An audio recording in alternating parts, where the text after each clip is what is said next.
full-service gas station attendant in ranch hand. He's formerly married 9 years ago, but for 20 years.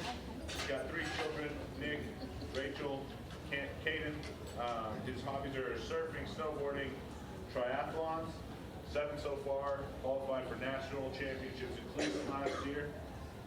His activities of interest are drums and off-roading in his Raptor. He's lived in Albuquerque for 41 years. His burning desire is to surf Goa, India. Something nobody knows about him, he played drums in a touring Christian rock band for 1 year in Colorado. The name of it was Sun's Reflection? Yes. All right, and key success, early to bed, early to rise, work like hell and advertise. So. That's a line I stole from Ted Turner. I like to use it. All right, so I want to talk about some things that are hot, going on in the news a lot right now. And that's, we're hearing about celebrities and other important people getting indicted, going to prison. We heard a big one this morning, the Chrissy family, who has a show, a reality show on the USAA channel, USA TV channel, and they have a reality show. They're this super rich family in Atlanta, Georgia, and there's a reality show with them. We heard about some of the wives of Beverly Hills, and they were indicted and going to prison on some things. And similar cases, Paul Manafort, and what he went to prison. So I'm going to talk about those cases and what they have in similarity. And then I want to caution everybody here, and also it creates some referrals for me to advise people that you hear about. And I'm going to talk about one form, an IRS form. It's a little one-page form called a 4506T. Bankers in the room are well aware of this form. It's a one-page form that we fill out that authorizes someone else to pull our tax forms from the IRS directly, okay? And so this form has been around forever. And so it used to be used before the mortgage crisis happened in the early 2000s. It used to be used because people would need a tax return, a lender would need a tax return, a commercial building that you're renting from would request tax returns to do their due diligence. People wouldn't have them, they couldn't find them. And so the IRS created this form so that someone else could contact the IRS and request the tax form to come back. It's a slow process, it takes about 4 to 6 weeks. So you fill out this 4506, they put their information on the top. So New Mexico Bank and Trust puts their information up at the top. You put your information, your social security number, things like that. You sign it, they send it off to the IRS. The IRS then pulls whatever tax forms are requested and sends it over to the bank. Doesn't seem like a big deal. We've all signed these 4506Ts. If you've ever done a mortgage loan, if you've ever done any type of equity loan, even a lot of car loans, you sign off on a 4506T because you're disclosing your income, okay? And so now what happened is, so that's pre-2005. It was a form designed for convenience reasons, okay? And then the mortgage crisis hits. Now they crack down on a lot of lending. Now it's a requirement. So now the 4506T, when you're closing on large loans, it's a requirement of the filing. You have to do a 4506T. So here's what happens. And here's what has happened in these cases that I mentioned earlier. So people, what we see out there is they will fill out those loan applications. And it's going to ask for income and expenses and things like that. People that lie on those things, they inflate those things, okay? Because they want to get the loan. Because they're like, oh, I'm just disclosing this stuff, okay. And then what they're not realizing is that in that closing process, they're signing the 4506T. And then the bank is now required to get that tax return. So oftentimes the loan closes, gets funded, and then the tax return shows up. And it gets stuck in the file a lot of times. The bank doesn't even go back and reconcile the tax return to what was disclosed. So then here's the next step that happens. Bank regulators come in on a regular basis. Banks get audited, lenders get audited, and they pull files. Those of you that have I know people in the room here have lines of credit through their business, and you have to submit tax returns every year. You have to submit information every year, and it has to be in the file. And a lot of bankers just put that stuff in the file. Well, then the bank regulators come in, okay? And they sample loan files. And they usually sample the large ones, okay? And they start reconciling things. And they see that gosh, this person said this on their loan application, but their tax return says this. So one of these is wrong. They've either committed tax evasion or they've lied on a bank application. Both are federal offenses, okay? And so that's what has happened. This family that got in trouble, it's all over the news this morning, the Atlanta family with their TV show. That's what they did. So they lied about their income, inflated it too high, and they underreported stuff on their tax return. So they lied in both cases, all right? Serious trouble. Same thing with all the cases, and there was like, I don't know why they were going after these, the housewives of Beverly Hills and stuff like that, but there's like 6 of them that have been charged with this. Same thing, where bank regulators came in and saw that file, those 2 things didn't match. So the word I want to get out, that I like to get out to my clients is that, look, don't take lightly when you sign off on a 4506T, okay? Someone's pulling a tax return, and that tax return is going to get reconciled to other information that you submitted.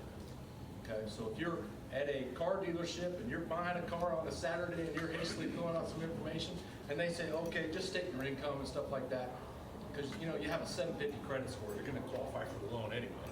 And so you throw some stuff on, and then you're signing off on all this stuff, and there's a 4506T in the packet, and you sign that thing, and then there it is. Now you've got something in a file that may not reconcile, and that might come up to be a problem later on.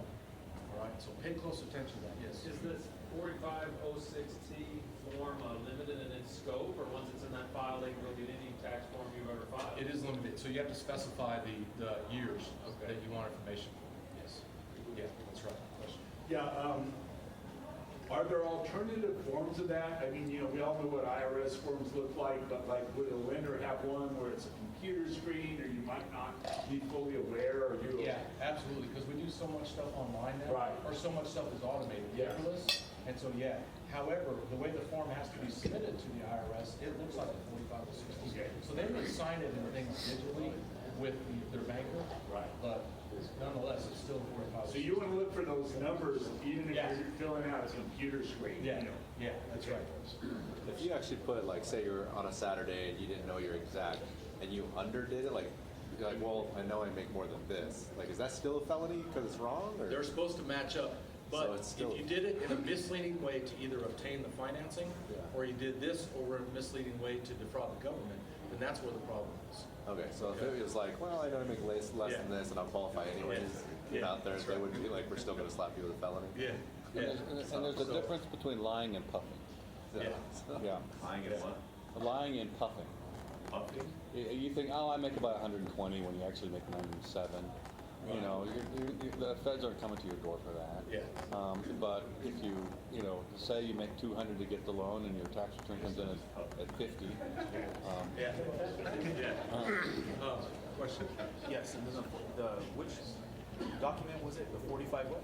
4506. So the 4506T, that's already in the file when you're signing up and you're doing that. That's already, you don't have to sign that.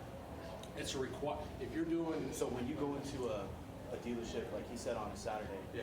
and you're signing away, yeah, that's one of the forms that you're signing away. a required form. Not all the time. Now, if you don't sign that form and you are a little bit above 107 and you hit 120 or 130, Yeah. is it just still saying they're not going to come after you for that only if you have that form? Well, if they pull a tax return, yeah. So- So if it's a requirement of getting the loan, of signing off on the 4506T, and you refuse to sign it, you likely won't get the loan. Just pay cash for the car and you won't have Yeah. that problem. Right. That's not on all vehicle purchases, right? It's more mortgages, large Yeah. loans, not all vehicles have that requirement? Yeah, not all of them. Yeah, 'cause I don't It's remember usually- that. It's usually large amounts. It's usually a threshold where they bring in the 4506T. And so in the case of, the family this morning and the wives of Beverly Hills and the Paul Manafort thing as well, Paul Manafort's more of an interesting case because it was actually a case that was brought against him in 2010 for a 2005 problem where he had overstated income and understated to the IRS. IRS settled with him, so they said, okay, your income's this, pay it. So he paid that tax, okay? But he didn't get relief of the potential crime of doing that. So then when, what's his name? the special prosecutor, I don't remember his name. But when he came in to investigate, he was looking for some way to lean on him to get him to talk. So he just brought up this old case. So we're gonna prosecute you for this if you don't tell us everything. And he's like, well, I'm telling you everything, but the special prosecutor didn't agree, and didn't feel he was, so we prosecuted him for it anyway back in 10. So that's why Manafort went to jail. So if you hear about, so the potential referral for me is that somebody is trying to get a loan, they're buying a house, whatever, and they need to get financial statements in order and things like that, tax returns because they own a business. That's when they want to be working with the CPA. Because I'm going to make sure that stuff jives. And before they sign off on that 4506, I'm going to make sure all those numbers tie together. Okay? Are you saying they go through like scanning processes to catch vehicle line? Because I bought my Jeep a couple of years ago and I just guessed. You know, I figured there, but I just guessed I was 50% online. You know, and I asked my wife later, I got their car and I don't think I signed one of those things, but you know, I asked Tracy because, you know, we took a lot of write-offs that year because we built a business. Yeah. So if I like say go to work for the Trump campaign and they want to get me, you know, they go through this Jeep. Next thing you know, I'm done. That's what you're telling me. Yeah, it does. I know. Yeah. Probably in that case, you know, because the amount of finance probably wasn't that much, and so you probably didn't do one anyway. So, you know, there is, I don't know what that threshold is for lenders, but it's usually something, probably more than 40 or 50,000, and that, you know, you have to sign off on that. So, But every mortgage tends to have that. every mortgage, yeah, every mortgage, Yeah, every yeah, mortgage. yeah, okay. I have one more question. Yeah. So this started happening after the whole default of all the loans in Yeah. the mortgage company, right? Because anybody could go in before that and say they made $150,000. Yeah. And people were getting mortgages left and right. Yeah. Until the FBI came in and started saying, okay. Yeah, Now I get that's it. when they came in and required, after that, they required. We were just talking about it just now. I think the car dealerships, and I've heard this before, I think it's anything above $75,000 that they start to, because there's a lot of people lying about that too as well. Oh, yeah. So I see what I can understand. Yeah, yeah. And, appreciate those kind of referrals. I actually used this recently. I was brought in as a expert witness in a divorce case. And so I was representing the spouse, and the spouse was, of course, trying to get a lot of money from her husband.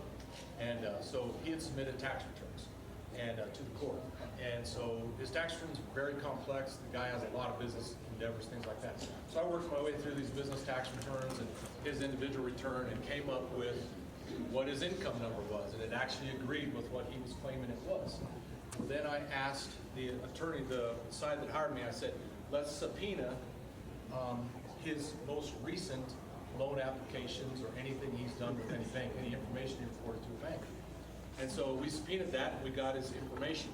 And the situation changed drastically at that moment, because what he was reporting to the bank, much higher than what he was putting on his tax return.